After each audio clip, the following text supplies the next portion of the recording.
Olá, boa noite. Estamos começando o Rede TV News. Olá, boa noite. Seja bem-vindo. Jair Bolsonaro diz que vai cobrar de presidente dos Estados Unidos manutenção de acordos firmados com o governo Trump. Os dois líderes têm encontro marcado na Cúpula das Américas. E você vai ver também. Quadrilha especializada em roubos de carros é desmantelada no Rio de Janeiro. Dos 22 integrantes da quadrilha, 20 foram presos na operação. O grupo movimentava por mês R$500 mil. Acidente envolvendo micro-ônibus com trabalhadores da mineradora Vale deixa 3 mortos e 13 feridos em Minas Gerais. Fim do julgamento do mandante da chacina de Unai. O fazendeiro foi condenado a 64 anos de prisão em regime fechado, mas pode recorrer em liberdade.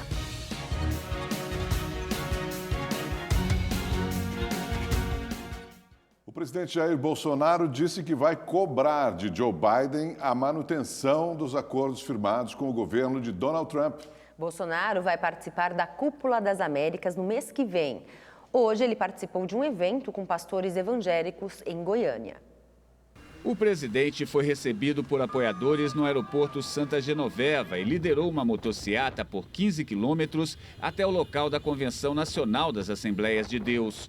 Antes do evento, Bolsonaro posou para fotos e cumprimentou apoiadores. No discurso, ele agradeceu a bancada evangélica no Congresso e disse que o apoio tem sido fundamental para ajudar a aprovar propostas importantes para a economia. Bolsonaro reafirmou que os problemas econômicos são consequência da pandemia e da guerra na Ucrânia e que a crise não é só brasileira. O problema que nós enfrentamos aqui, preço de combustíveis, preço de alimentos, entre outros, são as consequências do fica em casa, da guerra lá fora. Se fosse só o Brasil, eu seria o responsável. Mas ouso dizer que o Brasil é um dos países que menos sofre economicamente, levando-se em conta o mundo todo. Aqui não tem desabastecimento. O presidente também comentou a decisão de aceitar o convite para participar da Cúpula das Américas, que será realizada no próximo dia 6 de junho em Los Angeles, nos Estados Unidos. Ele confirmou a presença depois de receber um enviado especial do presidente americano Joe Biden. Os Estados Unidos temem o esvaziamento do encontro após a ameaça de boicote feita pelos governos do México, Argentina, Bolívia e Honduras. Bolsonaro disse que aceitou o convite após a confirmação de que terá a oportunidade de discutir com Biden questões bilaterais. No governo de Trump, os Estados Unidos mantiveram uma relação próxima com o Brasil, inclusive apoiando a entrada brasileira na OCDE, Organização para a Cooperação e Desenvolvimento Econômico. Não iria jamais lá para ser moldura de uma fotografia? Tem uma audiência bilateral de pelo menos 30 minutos com ele. Então iremos falar a posição do Brasil, falar do que havia tratado com o presidente Donald Trump, enquanto ele era presidente, para continuarmos essa política, é para o bem dos nossos povos. A Eletrobras lançou hoje a oferta de ações na Bolsa de Valores como aporte do processo de privatização da empresa. A expectativa do governo é de que a operação, que vai envolver oferta de novas ações e de ativos já existentes de forma simultânea no Brasil e no exterior, movimente cerca de 30 bilhões de reais. O início oficial das negociações está previsto para acontecer no dia 13 de junho. O processo de capitalização da Eletrobras abre a possibilidade para brasileiros com dinheiro no FGTS comprarem ações da empresa. Será que vale a pena? Vamos saber agora com nossa comentarista de economia, Salete Lemos. Boa noite, Salete. Augusto, Gabriela, boa noite a você que nos acompanha aqui no Rede TV News. Vamos lá? Como você deve estar acompanhando, os trabalhadores brasileiros vão poder usar até 50% do dinheiro que tem ali no Fundo de Garantia por Tempo de Serviço, FGTS, para comprar ações da Eletrobras. Mas isso não é novidade, né, gente? O mecanismo usado é o mesmo que já foi utilizado em outros casos. Você se lembra? Vale do Rio Doce, Petrobras, comprou ações da Petrobras. Até aí tudo bem. Agora, para saber se vale ou não a pena, eu ouvi vários especialistas e a conclusão que eu tirei foi: vale a pena sim com ressalvas. Por isso a importância de você entender a questão do rendimento. Por quê? Porque o dinheiro que as empresas depositam ali no seu fundo de garantia é corrigido todo mês, você já sabe disso, juros de 3% ao ano mais TR. A TR varia diariamente. Já na compra de ações da Eletrobras, você não sabe qual vai ser o rendimento. Vai depender do quê? Vai depender da valorização ou não das ações e também da gestão da taxa de administração que os fundos vão cobrar. Calma, é simples. Você não vai comprar ações na corretora direto, né? Que isso permite sim que você acompanhe os preços das ações, que você venda quando você quiser, aí você vai comprando na bolsa, na corretora, você tem isenções no rendimento do imposto de renda. Muito bem. No caso da Eletrobras, assim como no caso da Vale, da Petrobras, você vai entrar num fundo e esse fundo vai administrar o seu dinheiro cobrando uma taxa, que é a chamada taxa de administração. Para quê? Para administrar o seu investimento. Você tem, portanto, que fazer o quê? Você tem que pesquisar essa taxa de administração e também a cobrança do imposto sobre o rendimento que você tiver acima do FGTS. Outra coisa importante, na compra de ações, todos nós corremos risco de perder dinheiro, E outra coisa, se você usar o fundo de garantia para comprar ações, você só vai poder mexer nesse dinheiro depois de 1 ano. Que os fundos de privatização podem ser uma boa alternativa para os trabalhadores que querem um rendimento um pouquinho melhor para o dinheiro do FGTS, com certeza. Agora, não há qualquer garantia nisso. Os trabalhadores que aproveitaram, por exemplo, outras oportunidades de privatização e compraram ações com dinheiro do FGTS, se deram bastante bem. Quer ver? Enquanto o rendimento no FGTS de 2002 a 2022, vamos pegar esse período? O rendimento do FGTS foi de 136%. 136%. No fundo Petrobras, o trabalhador conseguiu um rendimento de 650% nesse mesmo período. Temos de pensar, refletir, saber quanto temos no FGTS e assim ver o que fazer. Eu volto na próxima semana, até lá, e não deixe de aproveitar o seu domingo. O Ministério de Minas e Energia descartou a possibilidade de desabastecimento de óleo diesel em curto prazo. Em nota, a pasta afirmou que monitora o abastecimento de combustíveis e a produção nacional e que os estoques são suficientes para atender o mercado brasileiro por cerca de 40 dias. A manifestação foi uma resposta à carta enviada pela Petrobras na última quarta-feira, que alertou para uma possível crise de abastecimento no país. Segundo o Ministério, foram adotadas medidas imediatas para intensificar o monitoramento e a oferta de combustíveis. Há 4 dias do encerramento do prazo para a entrega da declaração do imposto de renda, 5 milhões de contribuintes ainda não enviaram o documento à Receita. O prazo, que já foi prorrogado, vai até o dia 31 de maio. Um dia antes, a Receita já vai pagar o primeiro lote de restituição. Neste escritório de contabilidade em Belo Horizonte, o volume de trabalho aumentou bastante nos últimos dias. Muitos clientes entregaram os documentos para a declaração do imposto de renda em cima da hora e foi preciso reforçar a equipe. A gente mudou o horário, trabalhando no final de semana, buscou funcionários de outro setor, colocando pessoas para ligar, cobrando documentação pendente, pessoas que ainda nem enviaram a documentação e que nós precisamos fazer. Pelo 3º ano seguido, o prazo do imposto de renda foi prorrogado por causa da pandemia. Desta vez, de 29 de abril para 31 de maio. Há poucos dias do encerramento, cerca de 5 milhões de contribuintes ainda não entregaram a declaração. A expectativa da Receita Federal é receber 34 milhões de declarações neste ano. De acordo com o balanço divulgado no final da tarde, cerca de 29 milhões foram enviadas. É um grande risco, porque está lento, já está lento. Hoje de manhã mesmo, para você enviar uma declaração, o computador ficava pensando ali, porque está lento. Muita gente busca ajuda também neste posto de atendimento que funciona dentro de uma faculdade particular da capital mineira. Seu Armando veio aqui pela primeira vez no ano passado, depois que teve problemas com o CPF. Fiquei atrasado um período de 5 anos que eu achei que não havia necessidade de formular a declaração. Tudo certinho com a documentação do senhor agora? Sim, tudo certinho. O Núcleo de Apoio Fiscal é um projeto da Receita Federal em parceria com universidades e faculdades de todas as regiões do Brasil. Para a declaração do imposto de renda, o atendimento é gratuito para pessoas físicas e microempresas com rendimento anual de até R$ 81 mil. Ele está aqui justamente para isso, né? Para ajudá-los nessa orientação, porque é muito importante, né? Que as pessoas tenham, né, essa informação, cumpram os seus deveres, né, para com o fisco.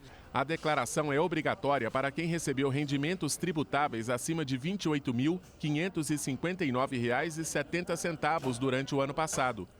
Quem não entregar dentro do prazo estará sujeito a multa que pode chegar a 20% do valor do imposto devido. O primeiro lote de restituição já será pago na próxima segunda-feira. E mesmo assim, ainda tem muitos contribuintes com dúvidas para fazer a declaração. Tenho certeza absoluta que daqui a pouco aqui vai estar cheio de gente para atendimento. O pessoal sempre deixa tudo para a última hora. Foi encontrado o corpo da 5ª vítima das fortes chuvas que atingem a região metropolitana do Recife. Alex Rodrigo da Luz, de 41 anos, desapareceu na quarta-feira ao tentar salvar um cavalo da enchente em Jaboatão dos Guararapes. Em Olinda, outras 4 pessoas também morreram. 3 ficaram soterradas após deslizamentos de terra. Já o motociclista Aureugildo Vasconcelos Júnior, de 36 anos, foi arrastado pela força da água ao passar em um alagamento. Mais de 500 pessoas estão desabrigadas ou desalojadas no estado. Vamos agora à previsão do tempo com o Igor Silveira. Olá, boa noite. Olha, a chuva continua em todo o litoral nordestino, mas entre Natal e Recife, ela ainda é mais volumosa. E essa instabilidade deve durar até segunda-feira, e tudo isso por causa de um corredor de vento que, quando encontra com ar quente, forma essas nuvens de tempestade. No sul, tempo instável e com chuva a qualquer hora do dia nos 3 estados. Em Porto Alegre, essa chuvarada é mais volumosa e também não esquenta. A máxima amanhã não passa dos 19 graus. No sudeste, céu encoberto em Minas Gerais e com previsão de chuva no Espírito Santo. Em São Paulo, o dia começa com temperaturas mais baixas e depois esquenta, 27 graus amanhã e 29 graus no domingo. No Rio, tempo quente e com máximas de 33 graus durante todo o final de semana. Na região norte, a previsão de chuva continua. No centro-oeste, o calor também é constante. Em Cuiabá, a máxima pode chegar aos 35 graus. E para saber mais sobre a previsão do tempo na sua cidade, é só entrar no site da Rede TV. Eu fico por aqui, um ótimo final de semana e até mais. 3 pessoas morreram em um acidente envolvendo um micro-ônibus que transportava funcionários da mineradora Vale, no interior de Minas Gerais. A batida foi em uma curva da rodovia MG-120, próximo a Itabira, a 80 quilômetros de Belo Horizonte. De acordo com a polícia rodoviária, o veículo que levava trabalhadores de uma mina da Vale foi atingido por um caminhão que transportava rações. Dos 16 ocupantes do micro-ônibus, 3 morreram e 13 ficaram feridos. 3 sobreviventes estão em estado grave. As vítimas fatais eram funcionários terceirizados da mineradora. Lucas Henrique Marques Urias, de 26 anos, Taine Silva, de 27 e Vanusa Gomes, de 30 anos. Em nota, a Vale lamentou o acidente e disse que vem prestando atendimento às vítimas e familiares. Chegou ao fim o júri do fazendeiro e ex-prefeito de Unai, Antério Mânica, considerado o mandante do assassinato de 4 servidores do Ministério do Trabalho há 18 anos. O julgamento aqui na Justiça Federal de Belo Horizonte terminou no começo da noite. O ex-prefeito de Unai, Antério Mânica, foi condenado a 64 anos de prisão em regime fechado por 4 homicídios, mas pode recorrer em liberdade. O crime ocorreu em janeiro de 2004, quando 3 auditores fiscais e um motorista do Ministério do Trabalho foram assassinados em uma emboscada na zona rural de Unai, no interior de Minas. Eles investigavam denúncias de trabalho escravo. Antério Mânica chegou a ser condenado a 100 anos de prisão em 2015, mas a sentença foi anulada. Os desembargadores do Tribunal Regional Federal da Primeira Região consideraram as provas insuficientes e determinaram a realização de um novo julgamento. Nos últimos 4 dias, auditores fiscais de todo o país fizeram vigília em frente à sede da Justiça Federal, na zona sul da capital mineira, e hoje comemoraram a sentença.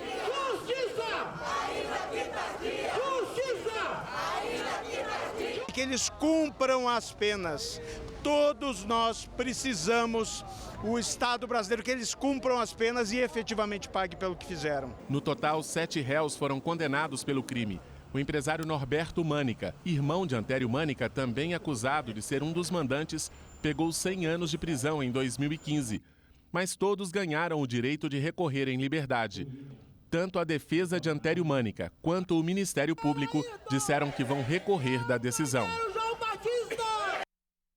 12 policiais que participaram de uma operação na Vila Cruzeiro, zona norte do Rio de Janeiro, entregaram as armas usadas na ação. No dia foram registradas 23 mortes na comunidade. O repórter Tony Vendramini tem os detalhes para a gente, né, Tony? Boa noite para você.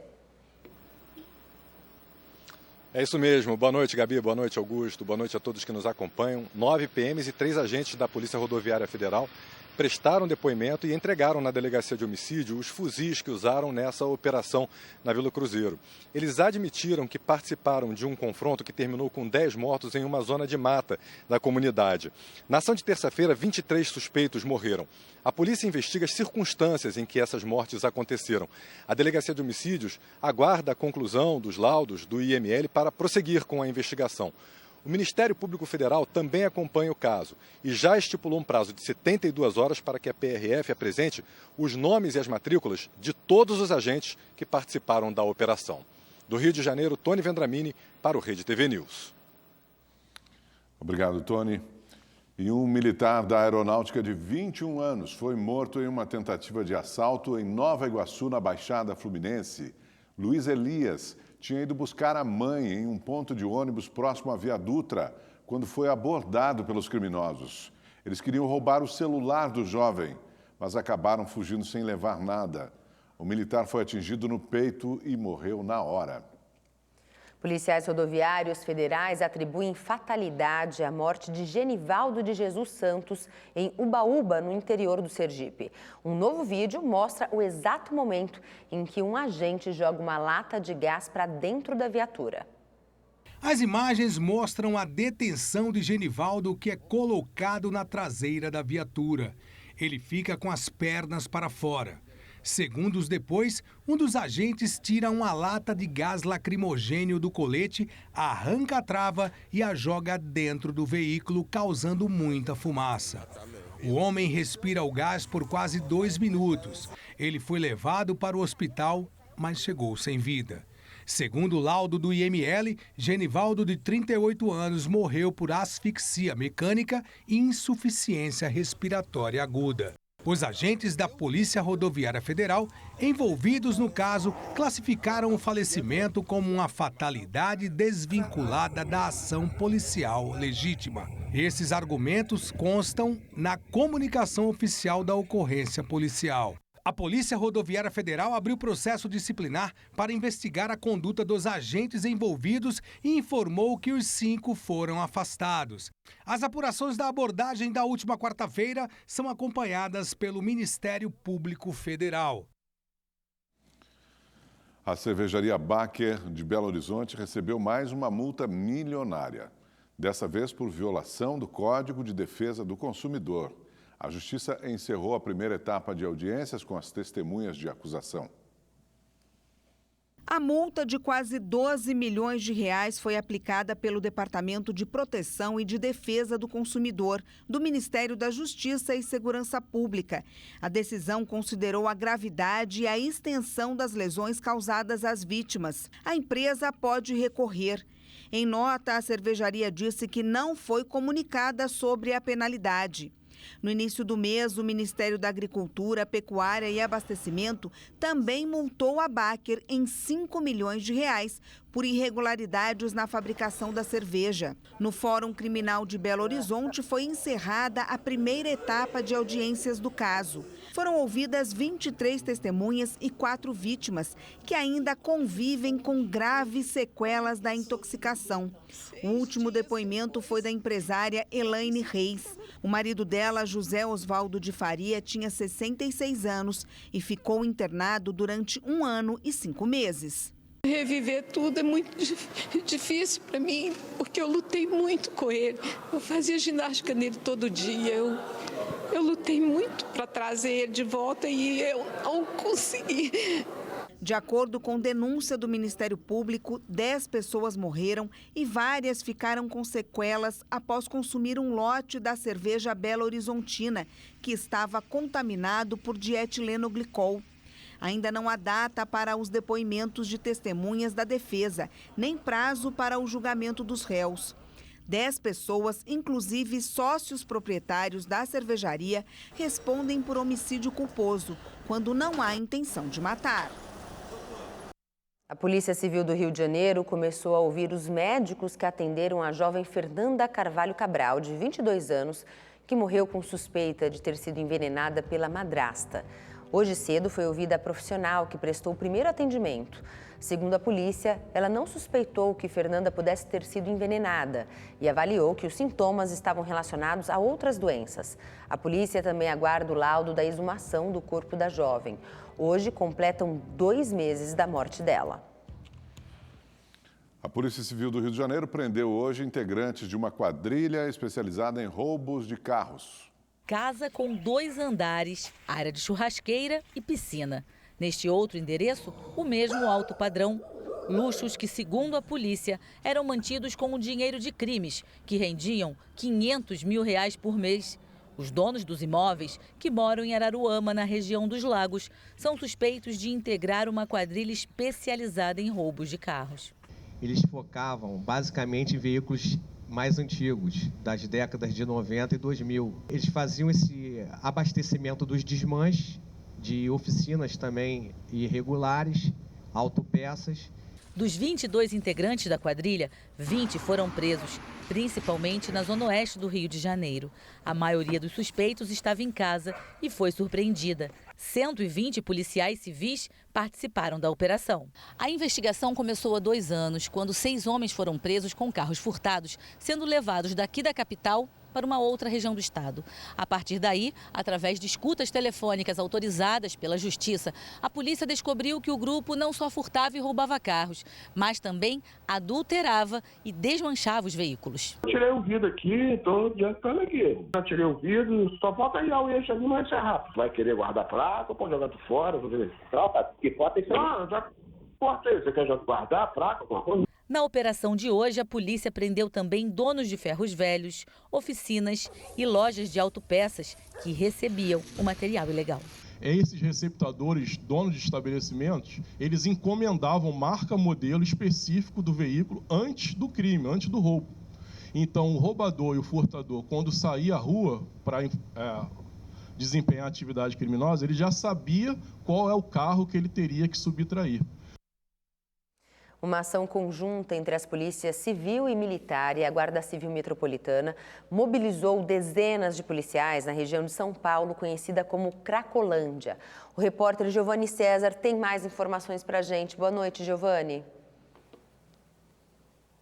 Boa noite. Olha, a movimentação começou por volta das 4h30 da tarde e até por uma questão estratégica contou com um veículo blindado da Polícia Militar e atiradores de elite. Dezenas de dependentes químicos que vivem ali na região foram abordados, foram revistados. A operação foi coordenada pela Polícia Civil e tinha 31 mandados de prisão para cumprir. Mas até por volta das 8 horas da noite, 6 pessoas tinham sido presas. O objetivo é combater, é inibir o tráfico de drogas na região central de São Paulo, onde inclusive alguns palcos vão ser montados para a virada cultural que acontece nesse fim de semana.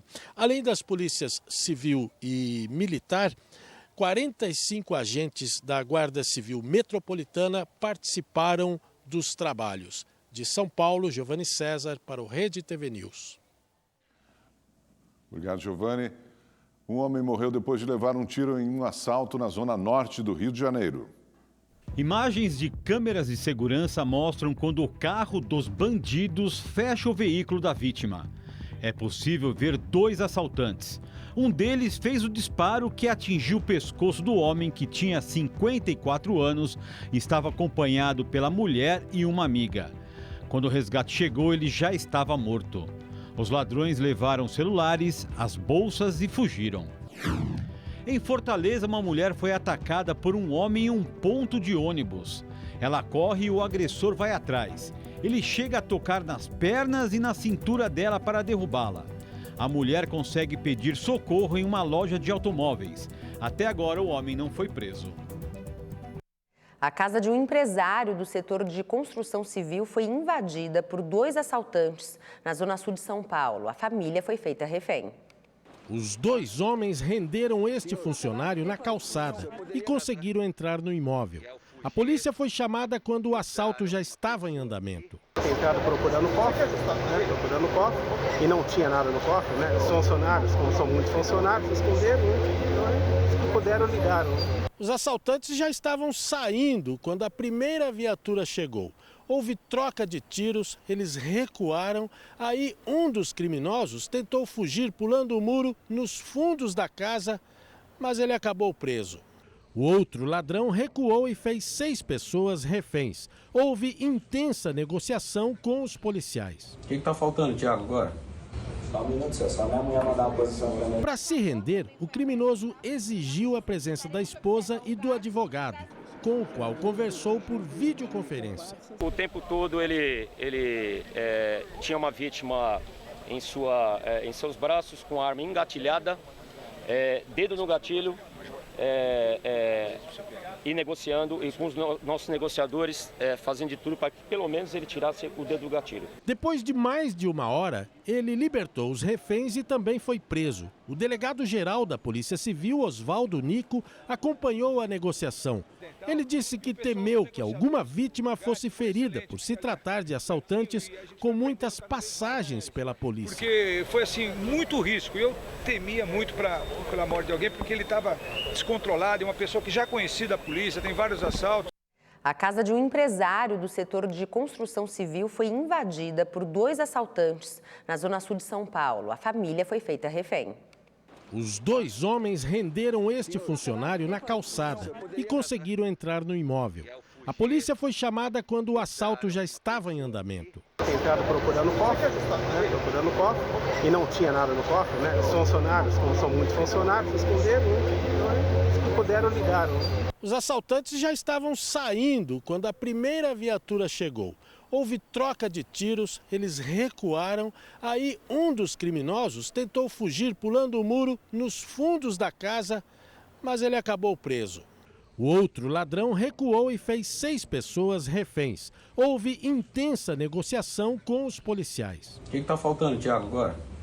Só um minuto, só minha mulher mandar uma posição para mim. Para se render, o criminoso exigiu a presença da esposa e do advogado, com o qual conversou por videoconferência. O tempo todo ele tinha uma vítima em seus braços com a arma engatilhada, dedo no gatilho,